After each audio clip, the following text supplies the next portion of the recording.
Hi, I'm Tracy Bevington. I'm the owner and founder of Pacific Marriage and Family Therapy Network, which is a group private practice for therapists. We've got 3 locations in Los Angeles, Sherman Oaks, Santa Monica, and Manhattan Beach, and 15 therapists for you to choose from. For today's Facebook Live, I'm going to be discussing healthy marriage. This is part 1, getting the love that you want.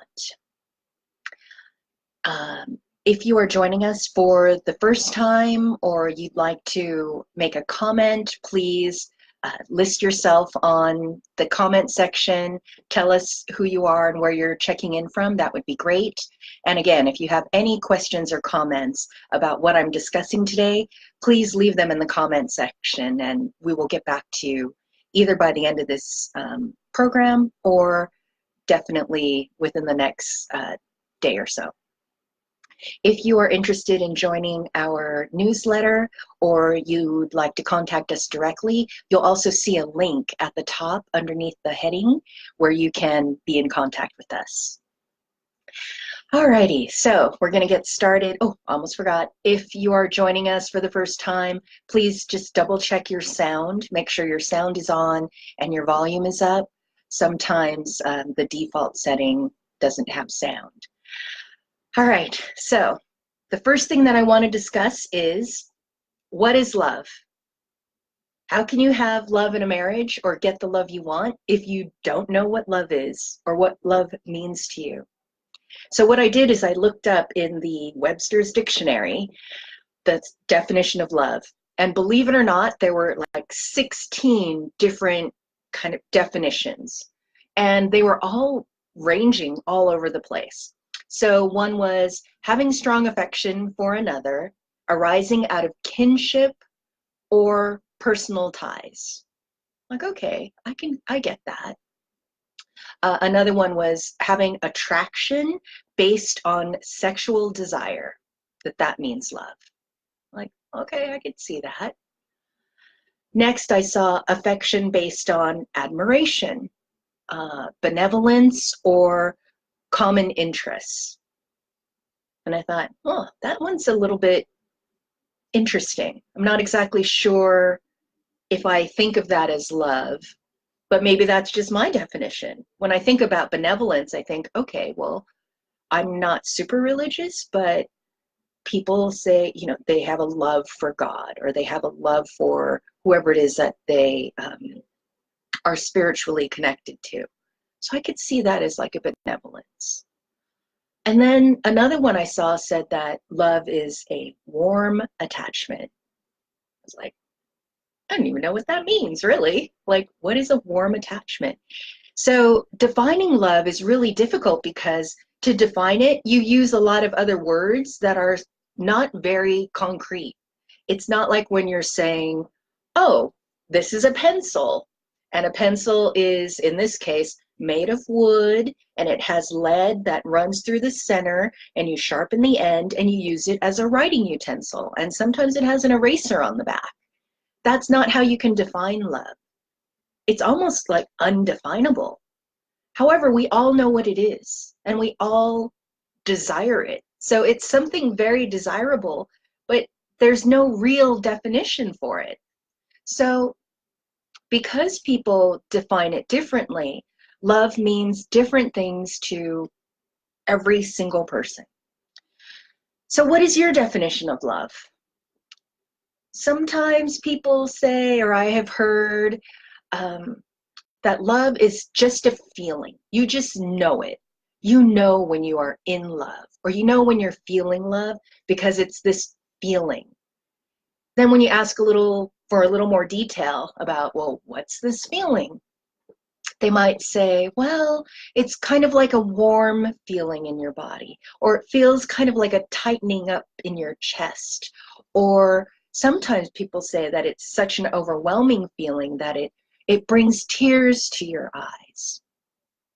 But again, it's not super specific. Sometimes I hear people talk about love as, well, love is made up of all of these different aspects. So love could be trust. It is supporting each other, where there's this kind of reciprocal support. Sometimes people talk about love as being able to communicate, like you understand what the other person's perspective is or what their experience is, and they understand yours, and that makes a loving connection. Definitions of love, again, they vary. So not even the dictionary knows exactly how to define love. So maybe, I don't know, how do you differentiate love from friendship? When we're thinking about what I just described, it's like this feeling, and it's like you just know, or if it's trust or support, or it's communicating and connecting. That kind of sounds like my best friend. So again, how do you differentiate between love and friendship?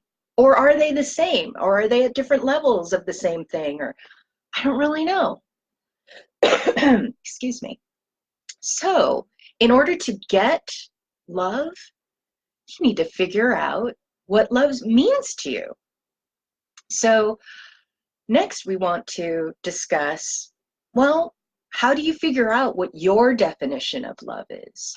How do you get to understand what the definition of love is for your partner or your significant other?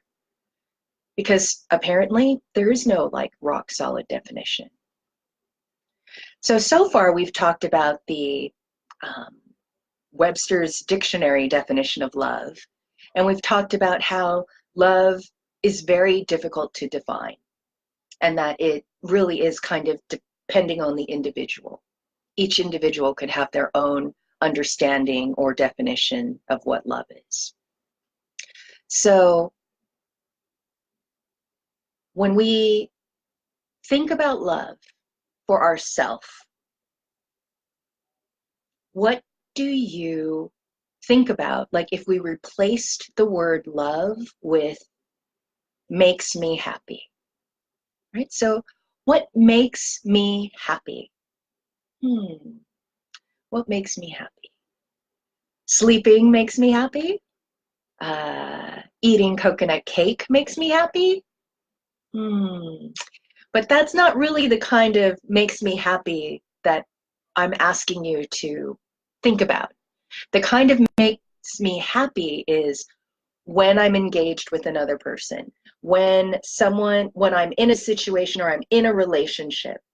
What makes me happy? What makes me feel good? So when I think about it in those terms, I'm like, okay, well, what makes me happy? Some people will say, it makes me happy when I feel like someone's going to take care of me, which is also kind of a really broad statement. So then we think, all right, well, what does that mean? Maybe that means being treated with kindness. Maybe that means being respected. Maybe that means being consistent.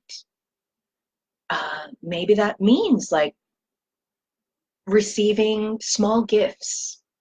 Doesn't necessarily, when I say a gift, it doesn't necessarily mean like go to Target or Tiffany's, but a gift, like being given something. Or maybe it means what makes me happy is when people find me important. So think about, again, what makes you happy. And a lot of times in relationship to another person, and a lot of times if we pile all of that up, then we end up with love. So when we are thinking about what makes us happy, sometimes thinking about something really simple and small can be the best and the easiest. Because maybe, like for me, sleeping really makes me happy. I like sleeping a lot.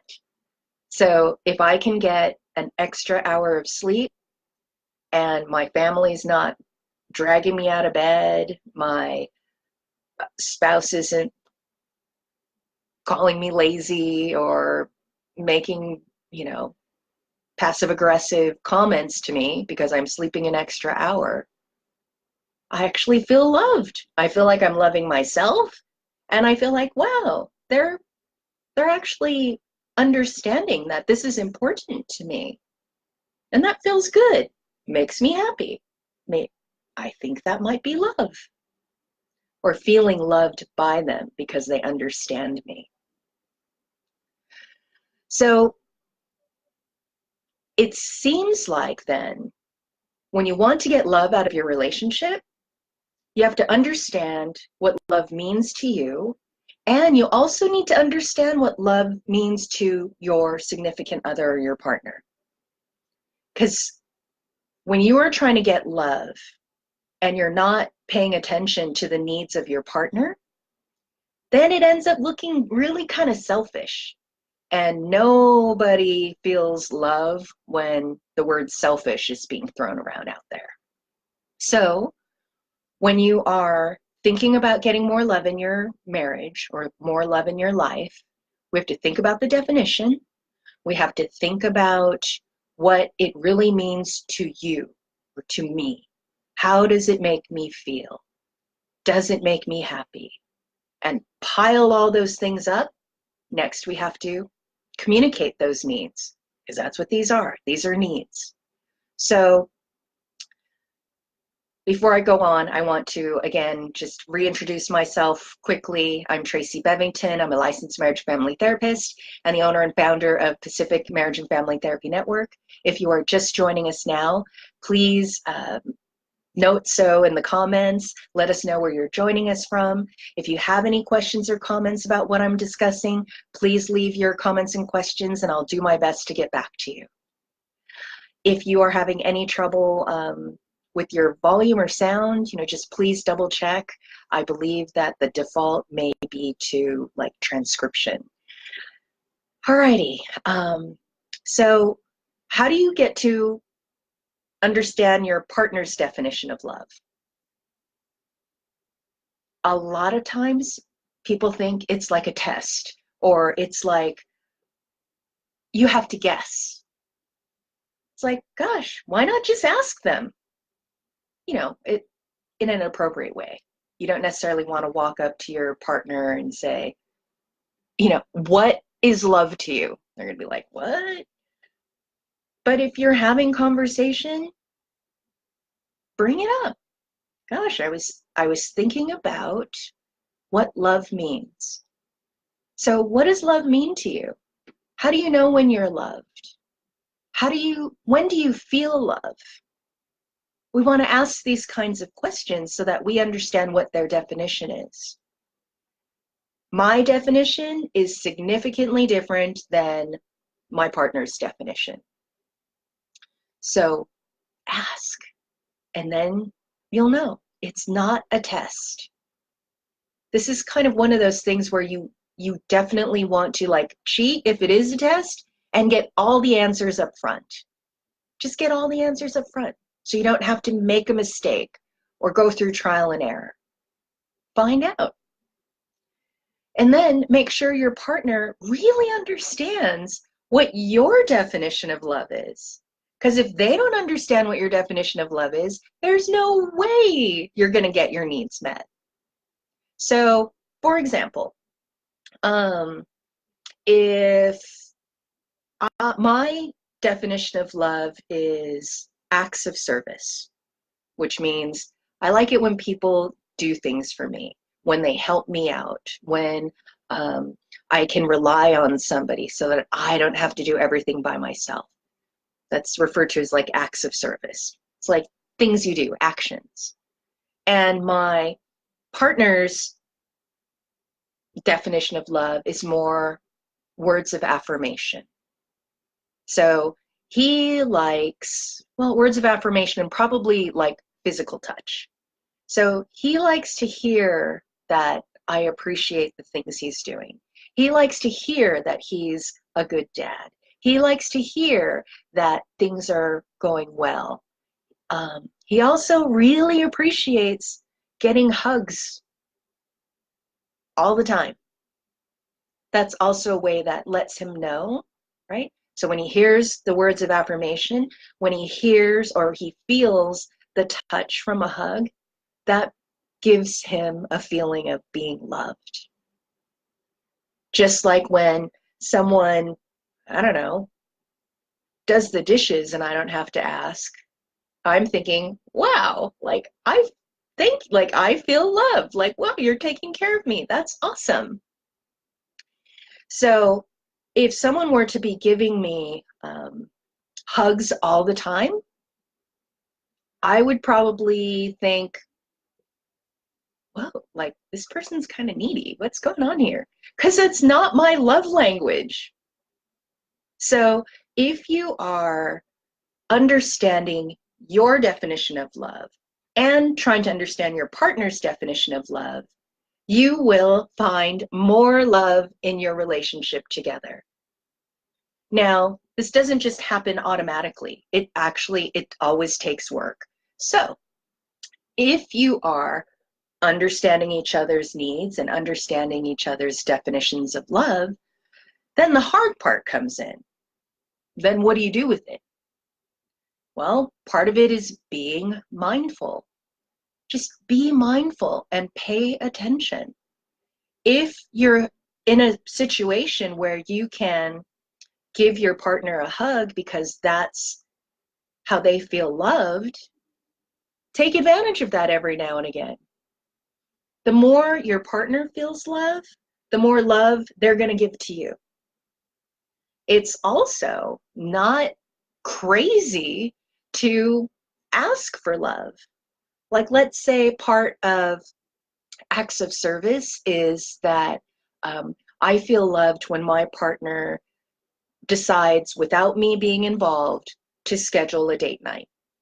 And I do nothing but show up.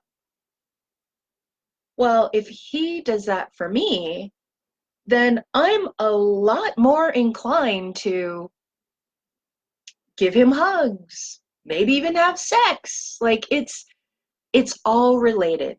So the more kindness and the more attention you pay to your partner's definition of love, and the more they understand your definition of love, you're going to get more love in your marriage, or any relationship for that matter. But it's really something that you have to work on in a marriage, because over the years, we forget.